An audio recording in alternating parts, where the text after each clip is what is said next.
जय माता दी। कहते हैं कि आग, पानी और समय किसी पर दया नहीं दिखाते।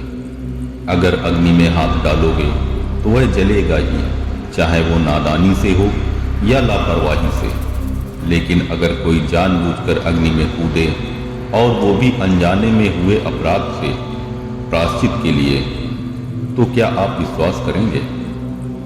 लेकिन हमारे भारतवर्ष में ऐसे एक महान राजा हुए हैं जिन्होंने अपनी गुरु भक्ति का प्रमाण देने के लिए इससे भी भयंकर कार्य किया।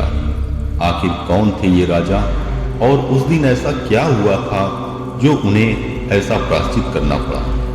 यही है हमारी आज की कथा, जिसे सुनकर आपके रोंगटे खड़े हो जाएंगे। लेकिन इस कथा को प्रारंभ करने से पहले यदि अभी तक आपने हमारे चैनल को सब्सक्राइब नहीं किया है तो कर लीजिए और बेल को ऑल पर सिलेक्ट कर लें, जिससे हमारे वीडियो आपको आसानी से प्राप्त हो सकें। आइए कथा प्रारंभ करते हैं। जय जगन्नाथ जी। काफी समय पहले उड़ीसा में एक राजा हुए जिनका नाम था राजा कुलशेखर, जो अत्यंत बलशाली और शिष्टबद्ध, सूर्य के समान तेजस्वी और चंद्र के समान शीतल, सागर के समान गंभीर और कल्पतरु के समान दानवीर, बृहस्पति के समान विद्वान और पृथ्वी के समान सहनशील, कुबेर जैसे संपत्ति से समृद्ध और पिता के समान प्रजापालक राजा।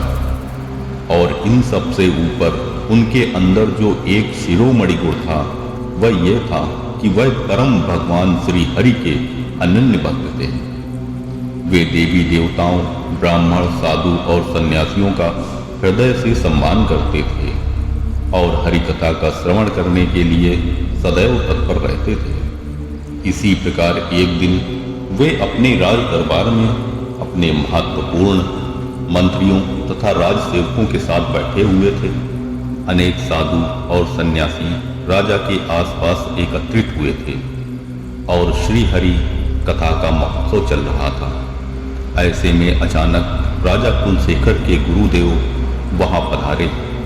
राजा उसी क्षण अपने सिंहासन से उठकर अपने गुरु को साष्टांग दंडवत प्रणाम किया और बैठने के लिए एक उचित आसन प्रदान किया। जब गुरु ने राजा को अपना स्थान लेने की आज्ञा दी, तब राजा ने अपना आसन ग्रहण किया और फिर से श्री हरि कथा का श्रवण महोत्सव प्रारंभ हुआ। सभी भगवान की मधुर लीलाओं का आनंद ले रहे थे। फिर अचानक क्या हुआ, कहीं से एक मक्खी आई और राजा के मस्तक पर बार बार बैठने लगी। उसे दूर करने के लिए राजा ने अपने सिर पर हाथ लगाया तो उसी क्षण राजा के मस्तक से धूल के कुछ कण जमीन पर गिर गए। वास्तव में यह वह धूल के कण थे जो उस समय राजा के मस्तक पर लगे थे जब वे अपने गुरु को साष्टांग प्रणाम कर रहे थे। अब राजा को तो इस बात के विषय में कुछ पता नहीं चला, बाकी किसी का भी ध्यान नहीं गया, परंतु राजा के गुरु ने यह दृश्य देख लिया और यह देखकर उन्होंने अपना सिर झुका लिया। अब राजा भी कोई सामान्य व्यक्ति तो थे नहीं, वह भी बुद्धिमान थे। उन्हें पता लग गया कोई तो ऐसी बात हुई है जो हमारे गुरुदेव को पसंद नहीं आई। इसलिए राजा ने विनम्रता से अपने गुरुदेव से पूछा कि हे गुरुदेव, क्या मुझसे कोई भूल हो गई है? मुझे ऐसा क्यों लग रहा है कि आप शायद प्रसन्न नहीं हैं? बताइए गुरुदेव, मुझ मूर्ख से क्या अपराध हो गया है? राजा के ऐसे वचन सुनकर गुरुदेव ने कहा, जब कोई व्यक्ति अपने गुरु के चरणों में प्रणाम करता है तो उसके माथे पर जो गुरु की चरण धूली लगती है, उसके कारण वह व्यक्ति अपने पूर्व जन्म के उतने पाप कर्मों से मुक्त हो जाता है जितने धूल के कण उसके मस्तक पर होते हैं।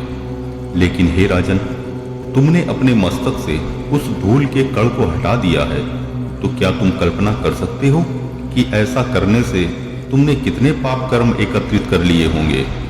और मुझे इसी बात का दुख हुआ है कि तुमने अपने मस्तक से मेरी चरण धूल को दूर करके अनेक जन्मों के पाप कर्मों को एकत्रित कर लिया है। गुरु के ऐसे वचन सुनते ही राजा कुलशेखर के मानो पैरों के नीचे से जमीन ही खिसक गई हो। वो कांपने लगे। उनके श्वास की गति तेज हो गई और बोलने के लिए उनके मुख से शब्द ही नहीं निकल पा रहे थे।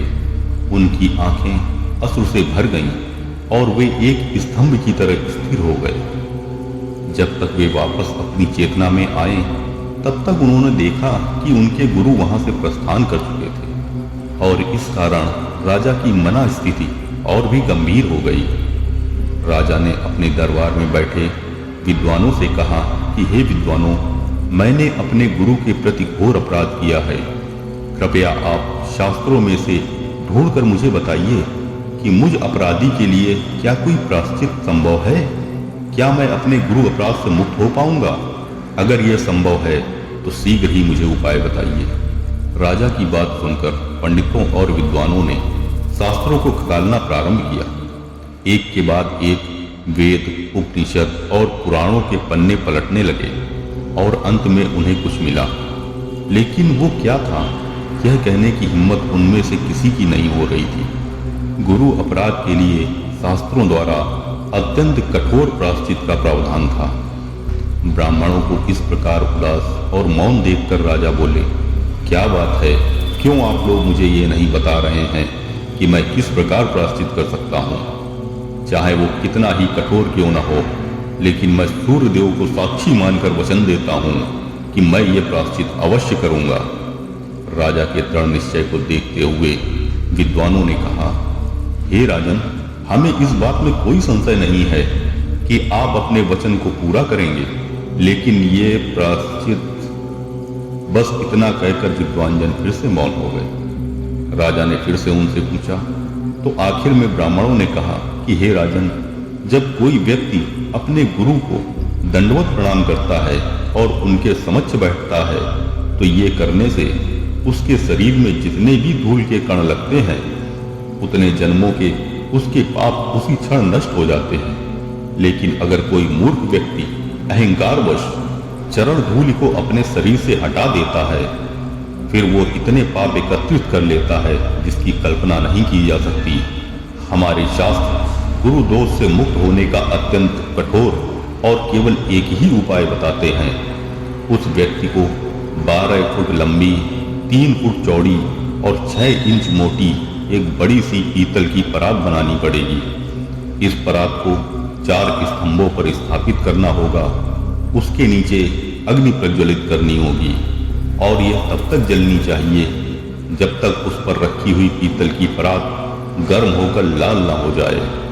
उसके बाद उस व्यक्ति को इस पीतल की परात पर चढ़कर 108 बार दंडवत प्रणाम करने होंगे। ये करने के बाद ही कोई व्यक्ति गुरु के प्रति किए गए अपराध से मुक्त हो सकता है। जब राजा ने यह सुना तो वह खुशी से झूम उठे, ये सोचकर कि अब मैं अपने गुरु के प्रति किए गए अपराध से मुक्त हो पाऊंगा। राजा ने उसी क्षण पीतल की परात बनाने का आदेश दिया। उसके बाद उस परात को 4 स्तंभों के ऊपर स्थापित किया गया। नीचे अग्नि प्रज्वलित की गई और पीतल की परात अब अग्नि की तरह लाल हो चुकी थी। राजा पवित्र नदी में स्नान करने के लिए गए। उन्होंने अपने शरीर पर तिलक धारण किया, गले में तुलसी माला पहनी, शरीर पर सफेद पतला और साधारण वस्त्र धारण किया और भगवान श्री जगन्नाथ जी का स्मरण करते हुए उनका प्रसाद अर्थात सूखे चावल ग्रहण किए और चल पड़े उस स्थान पर जहां उन्हें अपनी गुरु भक्ति की परीक्षा देनी थी। उस स्थान पर असंख्य प्रजाजन, राजा के मंत्री, ब्राह्मण, विद्वान, सिपाही और राजा के परिवारीजन, सभी लोग मानो सांसों को रोके हुए एकत्रित थे। दुंदभी और नगाड़ों की ध्वनि इतनी तीव्र थी और ऐसा लग रहा था मानो संपूर्ण पृथ्वी पर कंपन हो रहा हो। वहां उपस्थित सभी लोगों में यह भय था कि बस राजा कुलशेखर अब अपने प्राण त्याग देंगे। उन्होंने राजा से प्रार्थना करते हुए कहा कि हे राजन, ऐसा घोर प्रायश्चित किस लिए, वो भी अनजाने में हुए इस भूल के लिए? नहीं नहीं राजन, नहीं, आपकी गुरु भक्ति पर हमें तो क्या, देवताओं को भी संशय नहीं हो सकता, इसलिए हम प्रजा पर दया करें। राजन, आप ये कार्य ना करें। यदि आपको कुछ हो गया तो हम सब आपकी संतान अनाथ हो जाएंगे। कृपया स्वयं को इतना कठोर दंड ना दें। प्रजा की यह बात सुनकर राजा कुलशेखर कहते हैं, सभी के स्वामी भगवान श्री जगन्नाथ हैं। मैं तो एक तुच्छ जीव आत्मा हूँ, परंतु भगवान जगन्नाथ ही सबके पालनकर्ता और रक्षक हैं। मुझे मृत्यु का कोई भय नहीं है, क्योंकि जिसका जन्म होता है उसकी मृत्यु निश्चित है। इसलिए आप लोग शोक न करें। मैं जीवित रहूं या मृत, मुझे इससे कोई फर्क नहीं पड़ता। भगवान श्री जगन्नाथ मेरे लिए जो उचित होगा वही करेंगे। इसलिए कृपया आप लोग शांत हो जाइए और भगवान के पवित्र नामों का उच्चारण कीजिए। इतना कहकर राजा शांत हो गए और नीलाद्रिपति भगवान श्री जगन्नाथ जी का स्मरण करते हुए शांत भाव व प्रेम पूर्वक हाथ जोड़कर भगवान से प्रार्थना करने लगे कि हे प्रभु, आपकी सदा ही जय हो। आपके ही आदेश से यह सभी ग्रह, नक्षत्र, ब्रह्मांड, देवी देवता और चराचर जगत चलायमान होते हैं। महान ऋषिगण, सिद्ध पुरुष, ब्राह्मण और तपस्वी आपके श्री चरण कमलों का ध्यान केंद्रित करते हैं। आप ही दृश्य और अदृश्य जगत के परम नियंता हैं। मैं तुच्छ जीव आपकी महिमा को कैसे समझ सकता हूँ। आपके चरण कमलों का आश्रय ही इस भौतिक संसार रूपी दवानल अग्नि से मुक्त कराने वाली अमृत वर्षा के समान है। हे प्रभु, आध्यात्मिक और भौतिक जगत में प्रत्येक वस्तु आपकी आज्ञा और इच्छा के अनुरूप ही कार्य करती है। मैं जानता हूँ कि इस भय से केवल आप ही मुझे संरक्षण प्रदान कर सकते हैं। इसलिए हे माधव, हे जगन्नाथ, अब मैं इस अग्नि में प्रवेश करने जा रहा हूँ। मैं जीवित रहूं या मृत्यु से गले लग जाऊं, लेकिन हे दीनानाथ, मुझे इस गुरु अपराध से मुक्त करिए। आपकी जो भी इच्छा होगी उसे मैं सिरोधार्य करूंगा। यह कहकर राजा कुलशेखर अपनी जिह्वा से भगवान के पवित्र नामों का जप करते हुए, कानों से श्री हरि कथा का श्रवण करते हुए और मन में परम भगवान का स्मरण करते हुए प्रसन्नता पूर्वक तपती हुई इस पीतल की परात पर चढ़ गए। यह परात इतनी अधिक गर्म थी कि गीली लकड़ी भी एक क्षण में भस्म हो जाती थी। आखिर राजा ने उस परात पर दंडवत प्रणाम अर्पित किए। जैसे ही वे प्रणाम करने के लिए लेटे, उनका संपूर्ण शरीर जलने लगा। ऐसा लग रहा था मानो इसी क्षण राजा के शरीर के अंग जलकर राख हो जाएंगे। राजा उठे और फिर से उन्होंने दूसरा दंडवत प्रणाम अर्पित किया। इस स्थिति में भी राजा निर्भय बने रहे और उन्होंने भगवान जगन्नाथ को याद किया। भगवान जगन्नाथ जी अपने भक्तों की मनोदशा को भली भांति जानते हैं और वे अपने भक्त को इस स्थिति में भला कैसे देख सकते हैं। तो बस उसी क्षण वो तपती हुई पीतल की परात जल की तरह शीतल हो गई। राजा का शरीर भी ठंडा हो गया। दूसरी ओर सभी प्रजाजन त्राही त्राही पुकार रहे थे। उन्हें लग रहा था कि बस अब उनके पालक राजा प्राण त्यागने ही वाले हैं। जब सभी लोग रो रहे थे, उसी क्षण राजा कुलशेखर फिर से उठे, बिल्कुल उस प्रकार जैसे पूर्व से सूर्य का उदय होता है। उसी प्रकार उनका शरीर कांतिमय लग रहा था। उनके चेहरे पर निर्भीकता और अटूट भक्ति के चिन्ह दिख रहे थे। उन्होंने फिर से दंडवत प्रणाम किया।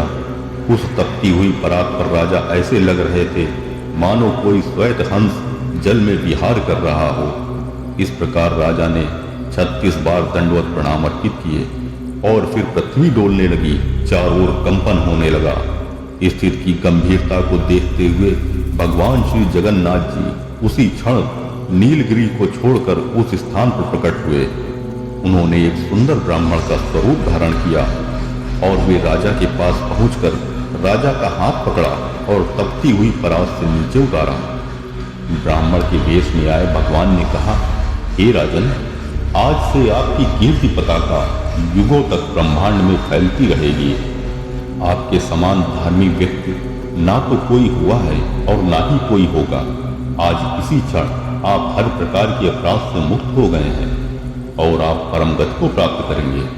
राजा ने ब्राह्मण के वेश में आए हुए भगवान को प्रणाम किया और आश्चर्य से उनसे पूछने लगे कि हे ब्राह्मण देव, आप कौन हैं? मैंने आपको पहचाना नहीं। तो उस ब्राह्मण देव ने कहा, ठीक है, तुम मेरा वास्तविक स्वरूप देखो। इतना कहकर भगवान ने अपना श्री हरि का चतुर्भुज रूप धारण किया और राजा को आशीर्वाद प्रदान किया। राजा कुलशेखर अपने आराध्य देव को साक्षात अपने सन्मुख देखकर अत्यंत हर्षित हो गए। भगवान की माया शक्ति के कारण राजा कुलशेखर के सिवा और किसी को भी ये संपूर्ण घटनाक्रम दिखाई नहीं दिया। सभी प्रजाजन राजा की जय जयकार करने लगे और इस प्रकार भक्त वत्सल भगवान श्री जगन्नाथ ने अपने भक्त की रक्षा की। जय श्री जगन्नाथ। भक्तजनों, आशा है कि आपको ये कहानी श्री भगवान जगन्नाथ जी की अत्यंत पसंद आई होगी। यदि आपको ये कहानी अच्छी लगी है तो कृपया वीडियो को लाइक कीजिए और ज़्यादा से ज़्यादा लोगों तक शेयर कीजिए तथा कमेंट में जय श्री जगन्नाथ जी अवश्य लिखिए। जय माता दी।